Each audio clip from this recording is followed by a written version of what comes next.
Hello, everyone. It is 12 o'clock. Thank you so much for joining today's webinar for a conversation about why active management is essential in blockchain investing. My name is Ala Rubenstein. I'm the Director of Investor Relations and Compliance at BXE Capital, and I will also be moderating the Q&A portion today. Just a bit of housekeeping before we begin. You have all been muted for the duration of the presentation, but you are welcome to type your question in the Q&A chat box at the bottom, and we will address your questions at the end of the presentation. This webinar should last approximately 45 minutes, including Q&A, so plenty of time to get your questions answered. And as well, the meeting is being recorded so that we can share the presentation with you following the webinar. Just a bit of background on BXE Capital. BXE Capital was launched in 2017 and is Colorado's first digital asset investment fund, investing in blockchain-centered technology through a diversified portfolio. And our presenter today is Joshua Finkleman, co-founder and chief investment officer of BXE Capital. Josh has been investing in blockchain technology since 2014 and is a well-known speaker and thought leader in the digital asset space. So without further ado, I will pass it over to Josh. Thanks, Ala, for that introduction. Appreciate it. And thanks everyone for joining us this Thursday afternoon. I think you'll find the presentation insightful. You know, we do these thought pieces periodically, and we just haven't seen really anybody go into kind of all the different ways that you can gain exposure as an institutional investor in this space. So we thought, hey, this is an important subject matter, and it's one that we know quite well, obviously, given our background. So we put this together and, thought it would be a really insightful thought piece. So without further ado, we will we'll jump in. We've broken this out into 5 sections. I'll just go over a couple more points on BXE Capital. And then, we'll just have a slide on really our overall investment thesis on the digital asset space. And then we'll delve into the complexities and inefficiencies that are present in this kind of new asset class. And then we'll go over investment vehicles that are available today in the digital asset space, and then more specifically, why we choose kind of an active management approach, specifically a token fund approach to gleaning kind of broad sector exposure to this new asset class. So, a couple slides on BXE Capital. As Ala had mentioned, we launched the first digital asset fund in the state of Colorado back in 2017. And we've been, I think since then, we've been kind of one of the top ranked funds out there globally. As you can see, we ranked 7th last year globally by Barclay Hedge. This is not to brag, but just to explain, we really do understand this technology, this asset class quite well. And we've been, really successful in deploying capital into this space over the past 5 years. We're a digital token fund. So we take these kind of different tactical themes, different strategies, in our approach. We're going to go over actually many of those strategies today in this presentation. There are 5 of us, and then we're kind of backed by what we believe are kind of the who's who, the best of the best of vendors which support our fund. So our overall digital asset investment thesis, for those of you who maybe are somewhat new to this space, at a very high level, blockchain technology, i.e. these distributed digital ledgers, is essentially you're taking software, math, and cryptography, and you're using that to remove trusted third-party intermediaries, right, i.e. people. So you're taking software, math, and cryptography, and you're replacing people, and you're dramatically increasing efficiencies.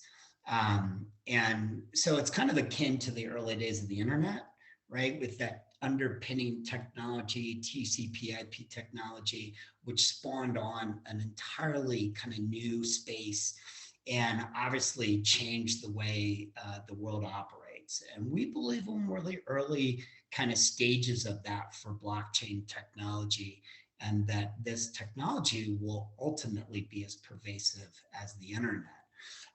And when you look at kind of what is the total addressable market size for these trusted third-party intermediaries, it's about $500 billion. So if you were to, if blockchain technology, these digital networks were able to disrupt, say, just 1% of that TAM, we would be looking at a total market capitalization of about $5 trillion in the crypto space, which would roughly be 6 times higher than it currently stands today. So tremendous asymmetric upside opportunity. And that's why we really feel that all institutions should get off of zero and have some exposure to this space. So it really, comes down to what is the best way to get that exposure. So let's chat before we get into that about kind of the complexities and the inefficiencies of the digital asset space. So one that is complex, and I think a lot of people don't realize this, I think the broad term cryptocurrencies, I do that in kind of air quotes, most people put this asset class and they kind of into that currency bucket. And they think that all of these digital assets are currencies, and that can't be any farther from the truth. There are many different sectors. We pulled out some of the core sectors, what we believe are core sectors. This is not indicative of all of them, right? So kind of much like the internet economy has all these different sectors, same thing holds true with the blockchain space. And so some of those sectors are store of value like Bitcoin, digital ownerships and NFTs, non-fungible tokens, gaming and metaverse, Web3 applications, decentralized finance, we call it DeFi, oracles, middleware, smart contract protocols like Ethereum, we call those layer ones, and then scaling solutions, which oftentimes kind of sit on top of those layer ones. And then you can drill down into subsectors, right? There are many different subsectors. So this ecosystem, this asset class is very complex, multiple layers, multiple sectors, and then subsectors, right? Which add to the complexity. And then you drill into the tokens themselves, and they're usually, right, these tokens are digital representations of kind of a portion of these digital networks. And not all tokens are created equal. There's actually a pretty wide dispersion of value between these tokens. So i.e. stable tokens here, for instance, these are digital tokens that are, say, pegged to the price of the dollar, right? They're stable, or the yuan or the euro. And that's much different profile than, say, Bitcoin, right? Which is acting as this digitally scarce digital commodity. So all of these tokens are really structured differently and are designed, these networks, to do different things and in different sectors. One of the newest additions to kind of a type of token are central bank digital currencies, right? So now central banks are experimenting and exploring, innovating, and building their own central bank digital currencies. So we're going to see money evolve. We're going to see it go from analog to digital, and blockchain technology will be able to enable that, right? But it's the early days of this. And then when you drill into kind of these broad sectors like payments and currency, right? You can see there are many different tokens that are vying for kind of the lead incumbent in that particular sector. So you might have in a sector, you might have 200 tokens, right? That all represent different digital networks, which are vying for what is the top position in that particular sector, right? Much like Facebook, right, is social media, Amazon, retail, you could have hundreds of these tokens that are in each sector. So it makes the ability to pick those leaders in each sector kind of a lot more difficult, a lot more complicated. And then the technical expertise to really understand, deep into the tech stack, it takes a lot of technical expertise to understand cryptography and distributed ledger technology, differences between proof of work and proof of stake, mining, right? Hardware, software, smart contracts. Very few people really have an expert knowledge of this space due to the technical kind of complexities of this asset class. And then when you dive into volatility, right, you can see on the left chart here that the digital asset space is by far the most volatile space, the most volatile asset class in the world, right? Just look at Bitcoin, which candidly, Bitcoin has the most liquidity. So it is roughly the least volatile of all the digital assets out there, but yet it's still dramatically more volatile than, say, the S&P, right, or gold or equities or treasuries. And then when you drill down into the actual asset class, there's a wide dispersion of volatility between these different assets, right? These different digital assets. You can see kind of extreme volatility there. So it really pays for active management to seek out what are those networks that are going to have the greatest asymmetry, right? The greatest asymmetric growth. And then when you pull back and you look at the investable universe in the digital asset space, you have over 20,000 different tradable digital assets, which trade 24 hours a day, 7 days a week, 365 days a year across, hundreds of these different exchanges, whether they be centralized or decentralized exchanges every day. So that adds to the complexity. So with that being said, right, you have a little overview sense on kind of the complexities of the asset class. Let's kind of dive into what different types of investment vehicles are out there today for institutional investors. I think this is more retail focused. The easiest way is just direct token ownership, whereby you can get on, say, Robinhood or Coinbase and set up an account and buy crypto, right, and hold it. Easiest way to do that. But it's not really obviously an institutional approach. That you can then delve into ETFs, exchange traded funds, and trusts and index funds. These are all passive funds. Unfortunately, the issue today, because the space is so nascent and the regulatory environment has not built out around the space, really, it's just starting to.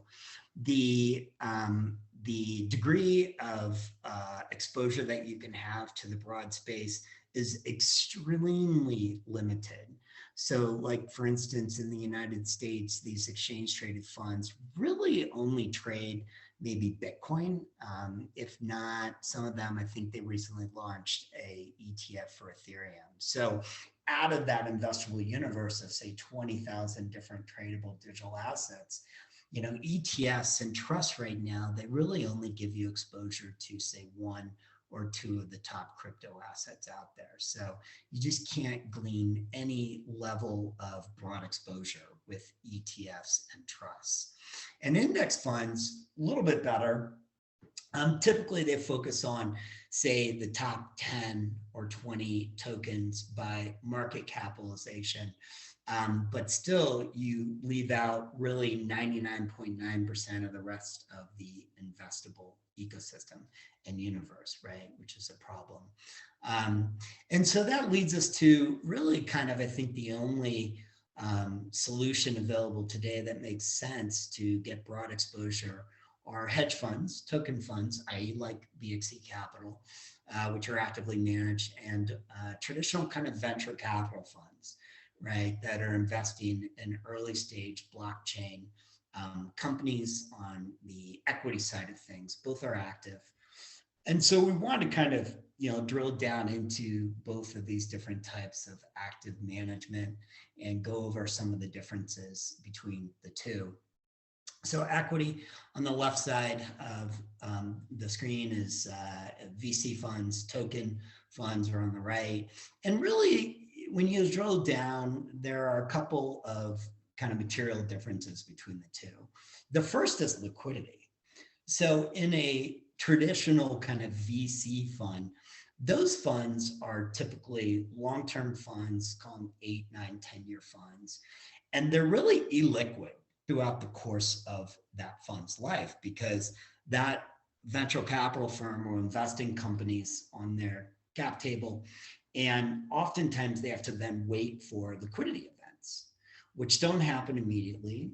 Oftentimes they take 5, 6, 7 years. So during said time, those investors in that fund, it's very illiquid. So you're kind of locked in. Versus a token fund, token funds, they have daily liquidity, right? They have a basket of these liquid digital assets that they can trade into and out of, and you have daily liquidity to do so, right? So provides a lot of optionality. I think the second difference is the return characteristics. And, venture capital funds are typically binary, whereby, the companies that they invest in, either A, they're going to be really successful. Most are probably going to fail, right? Most startups fail after a few years.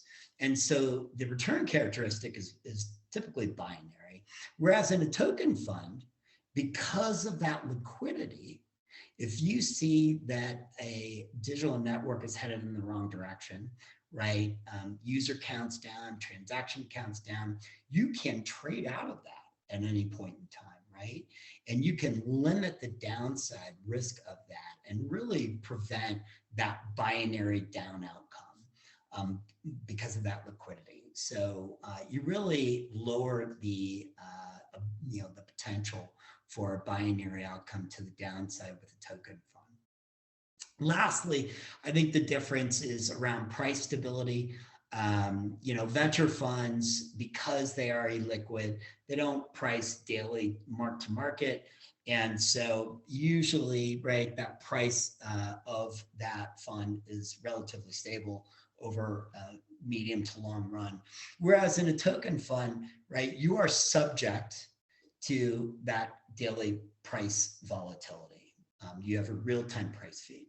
That can be good and bad, right? If you are risk adverse and you don't like seeing that volatility to the downside, that can be nerve-wracking. But I think most of our counterparts out there who run token funds, we want that volatility. We want to lean into that volatility, and that gives us asymmetric growth to the upside, right? So we look at that as actually a technical advantage. And then when you look at, another problem today is some of the funds are really large, like Andreessen Horowitz or Pantera Capital, and they have billions of dollars to deploy in a relatively small space. So today, the total market capitalization of the digital asset space is, call it, 910 billion. So, these VC firms have to deploy large amounts of capital into a relatively small and illiquid asset class. And that poses a lot of problems, right? And it limits the amount of investments that they can make. And as well, you have to think about it.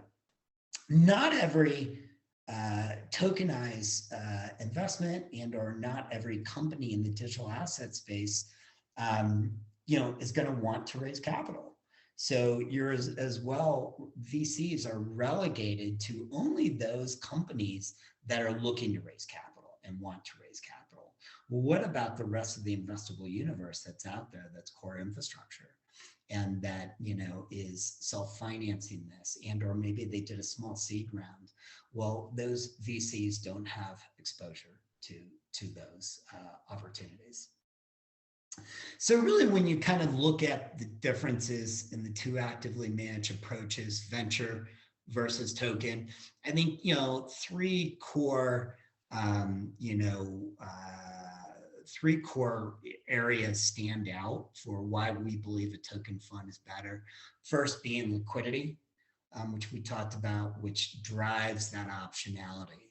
The second is that in a token fund, you have a much easier way to get broad-based exposure, right? So VC funds, as I mentioned, because of the size of them and they have to write large checks, it's very difficult and impossible for them to say, make 100 different investments at 10,000 each, right? There's a lot of due diligence and they have to write larger checks, so it limits the amount of investments they can make. Whereas a token fund, they could actually cast a wide net and say, put $10,000, buy $10,000 worth of tokens for 100 different networks, right? And so it's much easier to gain broad exposure to many different sectors in a token fund. And then lastly, the value that's created through network effects. And network effects, these digital assets, they're really digital networks, right? And those digital networks are leveraged to remove those trusted third-party intermediaries. Well, what do we know about networks? Well, let's think of other networks out there that we know of. Facebook, Twitter, right? Amazon was a retail driven network, and networks grow not linearly, they grow exponentially. They grow very rapidly, those successful networks. Well, in a token fund, you have access and can leverage those network effects, right? Where you invest in these digital networks in a tokenized manner, and then you can extract that network effect of exponential growth on those networks which are successful. So another kind of clear delineation and advantage that token funds have. So, you know, why choose kind of active management over passive? Well, again, we go back, there's no great, option right now for institutional investors from a passive standpoint. And I would actually say two things we wanted to point out. Currently, because of the regulatory environment in the United States, there is no Bitcoin spot ETF that's approved. So we don't even have a spot Bitcoin ETF approval yet. They're all futures, ETFs. So very, very limited, hamstrung in the United States. You really can only have access to Bitcoin through an ETF, and it's a futures ETF, so no spot. And then trust, the largest trust in the United States is GBTC, the Grayscale Bitcoin Trust. And if you can believe that trust today trades at a 30% discount to spot Bitcoin. So you would be actually at a disadvantage investing in that trust right now. And again, the trusts, I think there are Bitcoin trusts and now Ethereum trusts, but only 2 tokens out of an investable landscape of 20,000. So just very poor optionality out there. And then the index funds, one thing that we did want to point out, they're a little bit better, but the problem with index funds is, say, an index fund that you invest in, and say it is tracking and gives you exposure to the top 20 crypto assets out there by market capitalization. Well, these markets are very inefficient, and there are some meme tokens like Dogecoin or Shiba Inu, which have no inherent value whatsoever, that are actually in the top 20 right now. They're just massively mispriced because most of investors at this point are still retail based and relatively unsophisticated. So inadvertently, you would have exposure to these projects that really in the medium to long run there's just no inherent value in them. So really poor options for institutional investors from a passive standpoint. So let's delve into some actual examples of how active management adds value, especially as it applies to a token fund. The first being sector selection. So the graph on the right side, you can see over the past year and a half, some sectors perform better than others, i.e. the metaverse sector outperform all the other sectors. So a good portfolio manager and a token fund is going to see that, and it's going to heavily weight their portfolio towards that sector, which is outperforming the rest of the market, right? One key advantage. The second is just the information edges and investment selection process that, institutional token funds have. They are doing fundamental analysis. They're getting on the phone. They're talking to teams, finding out what their runway is, when releases are going to be, what impact those releases are going to have. They're going to do various types of quant and data analysis. Just to give you an example, this is a kind of data engine that we built, organically in our fund, where we can pull, key data, right, on network usage and adoption analytics or sentiment, what have you, and pull that into this kind of data collection engine. And it really takes all the background noise of all the 20,000 some investable universe, and it distills that down into what few tokens and networks you should really focus on. Big analysis, right? I mean, part of the job of institutional investors to weed through all of that noise. And there's so much of it right now to sort through. So, this data collection engine is a really good example of ways that they can do that. And then, given the space is so small and nascent and moves very quickly, it really requires real-time adaptation. Especially kind of the past year, very event-driven situations like Ethereum recently switched from proof of work to proof of stake. That was a software upgrade that was, really beneficial for Ethereum. So token funds have the ability to move quickly, pivot, and take advantage of real-time adaptation. Another advantage is, token funds have the ability to get exposure really early to new projects that have been released. So new token offerings come out, and oftentimes months or years before they're listed on a centralized exchange like Coinbase or Kraken, right? And by the time they're listed on those exchanges, a lot of the alpha has been extracted from that token.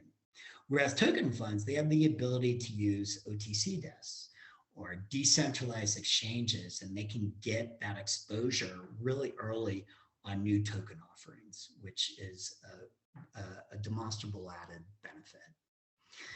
And then, for those of you who are new to this space, there are various ways that a token fund can produce passive income. You can lend your digital assets out to a counterparty and earn interest. You can stake or delegate or spin up master nodes. And these are basically things you do to support a digital network. And for doing that, you're compensated with new tokens. So in a way, it's great. These token funds can leverage that and can produce passive income each day that help to offset fees. And in a way, if you think about it, they're really dollar cost averaging in with that passive income day over day, week over week, month over month. So that helps produce a lot of alpha. And then lastly, that liquidity that token funds have, that begets optionality in shifting macro environments. So a really good example is at the end of last year, we felt that the markets were peaking out and that with the high inflation rate, Fed was going to come in, raise rates, pull liquidity out of the market, and that, in 22, we would most likely be in a bearish market. So we're able to de-risk out of, some of our investments, harvest profits, and then put some of that capital aside to deploy into the depths of this bear market, right? So that liquidity, again, begets optionality in a ever-shifting macro environment. As well, in the depths of the bear market, these token funds can harvest tax losses, right? They can sell out of their investments and harvest tax losses and use those tax losses to offset gains in the future. So again, these are just a few examples of really how token funds can dramatically outperform other funds and the optionality that you have in an actively managed token fund versus a VC fund versus ETFs and other types of passive investment vehicles. So that concludes the presentation. Thank you, Josh. And I want to just remind everyone who has joined us, if you're able to chat into the Q&A box, please type in your questions and we will address them. But just to start, Josh, I know we get this question a lot, and you did mention in your presentation that through access to information edges like info access or data analysis, that there is opportunity to gain insight. But the question that we typically get is, do you have the ability to hedge or short as well? Yeah, I mean, we do, albeit, it's still, this is a nascent space and the architecture around it is still being built out. So you don't have nearly the optionality for derivatives or shorting or options in all these assets as say you do, traditional markets like the equity markets. So we do have the ability to use some derivatives. Mostly it's on those assets that have a lot of liquidity, say Bitcoin or Ethereum. It makes it harder on some of the mid and small caps to be able to do that. And to build derivative contracts about that. But, I believe, and we've seen it, I've been investing in this space since early 2014. The infrastructure continues to build out and get better and better every year. And I believe that that'll continue to be the case. So, what you find is your hands are kind of tied a little bit, and every year they loosen up and you have more optionality as an investor in this space. Thank you. One question that we did get is, do the sectors in crypto match current sectors in traditional markets? Some do. There are some new sectors, i.e., when the internet came out, created a lot of new sectors. And same thing here, I think there is some overlap. The basic infrastructure, right? We have exchanges, derivatives, OTC desks, prime broker dealers, borrowing, lending, market makers in our space as we have in the traditional, asset class space. But there are new sectors like scaling solutions or oracles. So I think there's a lot of overlap to traditional, but also there's definitely some new sectors coming on board because the technology is new, right? Mining, for instance, that's a new sector. Miners that are proof of work, that are supporting the Bitcoin network, for instance, that's new. So, you just have to be mindful of that. I think we really fundamentally believe our core investment thesis is that this technology will be ultimately over the next few decades as ubiquitous as the internet, and it will spawn new industries. And we're seeing the beginning of that. And what those new industries are, it's hard to tell, right? I mean, in the late 90s, it was hard to foresee, right, where the Facebooks and the Googles and the Amazons of the world. And so we feel confident that we're going to have the equivalent in the blockchain world, over the course of the next few decades. But it's a multi-decade shift. So I think that's an important distinction to make too. Investing this early in this space, you have to have a long-term view, right? You can't get shaken out by the volatility. I think Amazon, on its way to what it is today, I think had something like 5 or 6, 80+% drawdowns. And it was just, these early networks, these early companies, new technology goes through a lot of fits and stalls and iterations, and it's volatile, right? And so you have to take that long-term approach and think long-term, and not get shaken out by the volatility. And that kind of segues nicely into the next question, which is maybe you can shed a little bit more light on what your current macro view is. Yeah, boy, that's tricky. We're in, what is probably one of the most trickiest macro environments, ever.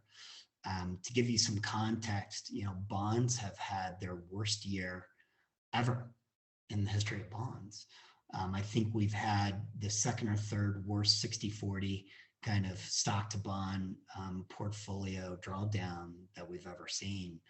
Equities for the first 9 months of the year have had their 4th worst year ever.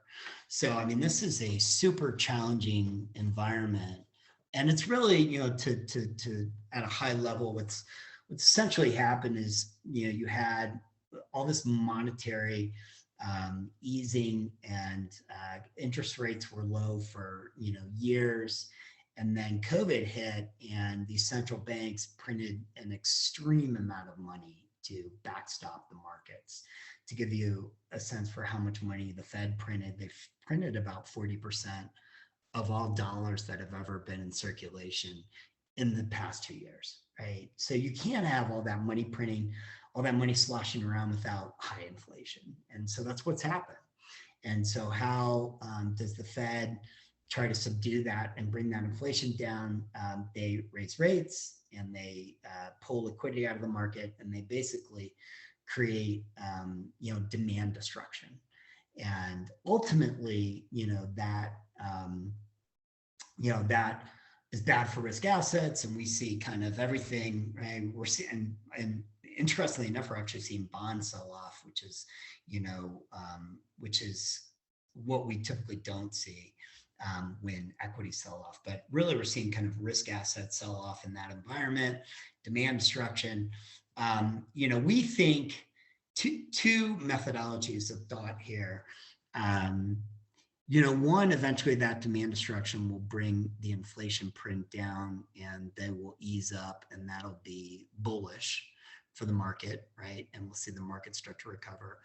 Or two, they keep raising rates enough to the point to where something breaks, and where they're forced to come in and pivot, and rapidly drop rates again, and print more money to backstop the market, in which case that's bullish, right?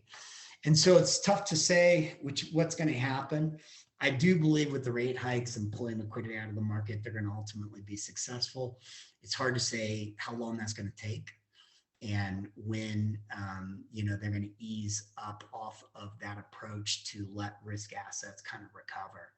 Now, when that does happen, I'll say this: I expect that crypto will dramatically outperform all the other risk assets, because it's so nascent and so small, and usually those gains, when the Fed prints money, the digital asset space responds exceptionally well to that money printing.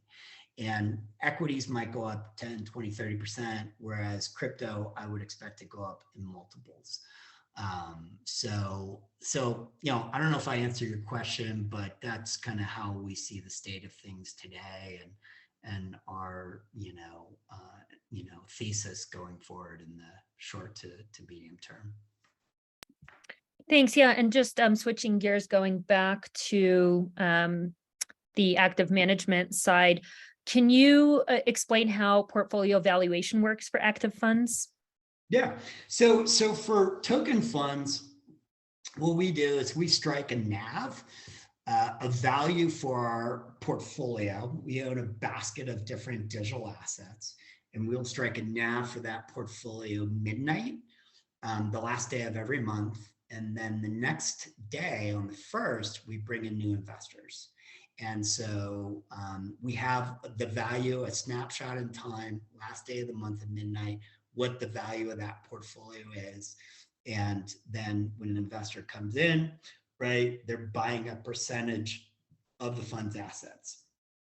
And then off of that NAV, we can then, our fund administrator can construct statements, right, monthly statements off of that to our investors.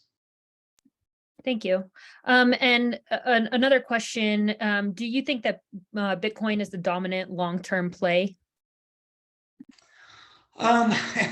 So look, you have to break it into sectors. It's, I think, the dominant long-term play in the store of value sector. There are dozens of different sectors in there, right? So what is going to be the top decentralized exchange, right? Right now it's Uniswap. That's probably the dominant, hopefully, winner in that sector. There are decentralized derivative exchanges like, GMX or Perpetual Protocol. You have the Oracle sector, the smart contract sector, the layer 2 scaling selector. So there are going to be winners in each of these sectors. So you have to understand that, right? And you have to understand Bitcoin is probably going to be that winner in the store of value. It's been around the longest, right? The white paper came out in 2009. It has the most liquidity. Now institutions are building out a framework to support it. That's a really good sign. And it has network effects. And once a network has network effects, it's very hard to supplant it. So it probably will be the winner in that sector, but there are going to be hundreds of winners across a broad, diverse set of sectors. And I think we have just time for one more question. So we'll stick with Bitcoin on this one. When do you think the SEC will approve a Bitcoin spot ETF? Oh man, I wish I knew. If somebody knows the answer to that question, we'd love to hear from you. It's really tough to say. I mean, candidly, it might be a new administration. I mean, Gary Gensler has been, I think, resistant to that and pushing back on a spot Bitcoin ETF. So I really, again, our humble opinion, so take this for for what it's worth. I mean, I don't know if there'll be a spot Bitcoin ETF in our current administration. I think it might take a change to do that, and Gary Gensler to take a different position and a different approach. I think that DC is under increasing pressure from institutions around not only around the United States, but from around the world to start to embrace this asset class. Investors, both retail and institution, really want to have exposure to that. And so I think that's going to drive policy. But, as we know, DC is slow. It's going to take time. I think eventually we're going to get there, but, I would expect it to move very slow. Thank you, Josh. And thanks so much for sharing your insights today. I want to say thank you again to everyone who was able to join the webinar, and we will share a recording with you shortly. If you have any questions that we weren't able to get to today, or would just like to continue the conversation, please email us at ir@bxecapital.com. And that concludes our conversation today. Thank you all so much. Great, thank you.